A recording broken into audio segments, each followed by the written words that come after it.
Kind of মানে এটার থেকে না, ঠিক এটার পরে আমাদের আমার অনেক কোনোদিনই কোনো দেখা কিছু মানে সেটে খুবই আমি আলাদা ছিলাম এবং সেখানে অল্প একটু ঝগড়াঝাটি হতোই আর কি।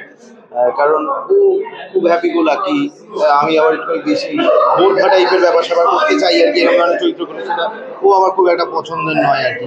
কেন একজন অভিনেতা সুইচ অন সুইচ অফ তো হওয়ার কথা, আমার আবার সেইটা খুব একটা নেই আর কি, সুইচ অন সুইচ অফ। তো সেই সব নিয়ে আর কি চলতো। কিন্তু হ্যাঁ, এই যে অল্প হলেও সত্যি বিষয়টা, সেই অল্প হলেও সত্যিটাই শুরু হয়েছিল পরে, তারপরে। একটু বলো যে কোনটা দেখে মানে কোন মুভিগুলো দেখে আর কি শুরু হলো? প্রথমে তো শুনলাম যে একটুখানি লয়াল বিষয়টা না, প্রথমে ভালোভাবে কথা হয়েছিল যখন ছবিটা বেসিক্যালি বেরিয়ে গেছিল, এবং তারপরে আমি ওকে ফোন করেছিলাম, এবং ফোন করে আমি বলেছিলাম অসাধারণ অভিনয় করেছে মানে সেটা এখন দেখতে পাই প্রেজেন্ট টেন্সে। তো তখন আমি ওকে সকালবেলা ফোন করেছিলাম রিলিজের পরের দিন। আমি বলেছিলাম যে তুই যদি সিরিয়াসলি নিস বিষয়টাকে, চাই না লাইফে টাইপের একটা আমার মনে হয়েছিল। তো এমন তুই যদি সিরিয়াসলি নিস বিষয়টাকে, তাহলে কিন্তু মানে বেশ ব্যাপার হবে একটা। এখানে এত ভালোই করেছিল, এবং সেই জন্য তো স্বীকৃত পেয়েছে, বেস্ট অ্যাক্টর পেয়েছে তেলেঙ্গানা ফিল্ম ফেস্টিভ্যালের মতো এমন একটা বড় জায়গা থেকে। তো হ্যাঁ, সেইখান থেকে অ্যাকচুয়ালি আমার ভালো লাগাটা শুধু ট্যালেন্টটা দেখে। কিছু একটা রাগ হয়েছে বোধ হয়, মুখ থেকে বোঝা যাচ্ছে, এক্সপ্রেশন দেখে। না মনে পড়ছে সেই অন্য একটা জিনিস, আমি ওনার ট্রফি হারিয়ে ফেলেছি। ও ট্রফি না, অ্যাওয়ার্ড। তারপর তো হচ্ছে যে না আমার ওকে ভালো লেগেছিল, মেন জিনিসটা হচ্ছে যে ওকে আমার ওর সাথে মিশে আমার মনে হয়েছিল যে ও খুব ভালো মানুষ, ও খুব মিসআন্ডারস্টুড। ও যেটা মানে আমিও ওকে সেটাই ভাবতাম, কিন্তু আসলে ও খুব একটা খুব আদ্যপান্ত একটা ভালো মানুষ, সেটা আমার ভালো লেগেছিল। এখনো একই আছে, বরং আরো বেটার। মানে বিয়ের আগের তো আলাদা বাবা মার সাথে থাকতাম, বাবার সাথে।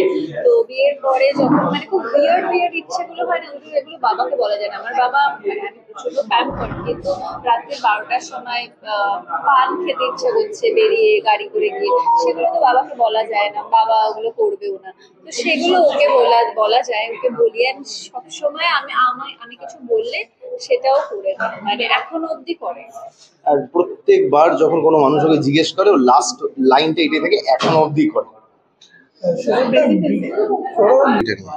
এইটা আমি মনে নেই ঠিক তেলেঙ্গানা না Bangalore film festival, Bangalore film festival most probably, সেইখানে এটা যখন প্রিমিয়ার হচ্ছিল, এবং তখন আমার মনে আছে ওই ছবিটা দেখতে দেখতে দেখতে একটা সিন, একটা পার্টিকুলার সিন ওর আর ঋষভের, সেখানে ও কাঁদতে শুরু করে।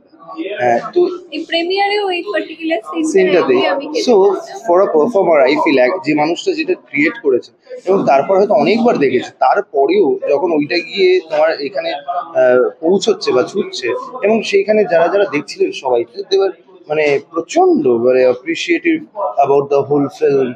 তো সেটা এখন আমার ভালো লাগছে, এবং এই ছবিটা না প্রচন্ড কাছের ছবি, মানে এটা সারা জীবন থাকবে। তো আমি খুবই আনন্দিত যে এটা আলটিমেটলি ক্লিক বলে এই ওটিটি প্ল্যাটফর্মে দেখা যাবে। তাদের কর্ণধারদের অসংখ্য ধন্যবাদ এই ছবিটা নেওয়ার জন্য, এই ছবিটার আয়ু অনেক অনেক অনেক বাড়িয়ে দেওয়ার জন্য। আমি ওরকম লেট ফুল করতাম, আমার খুব রেগে যেত। রেগে যেত আমাকে, মানে ওরকম ভালো জিনিস মনে আমার কিছু নেই, কারণ ও খুব লেটফুল করতে, আর আমার সেটাই অসুবিধা হতো, কারণ আমি চরিত্রের মধ্যে থাকতে পছন্দ করি, ডিস্টার্ব করলে আমার রেগে যাই। আর ওকে দেখে দেখে আমি আরো করতাম, যে নাচতাম, মেকআপ করবে করতাম, অসুবিধা হতো। আমি অন্য ঘরে চলে যাচ্ছি, আবার আমি অন্য ঘরে চলে যাচ্ছি হাতে মিউজিক সিস্টেমটা নিয়ে, যেটা সবসময় চলতে থাকতো। তো এই জিনিসগুলোই মনে আছে আর কি, এছাড়া ভালো কিছু মনে নেই। হ্যাঁ,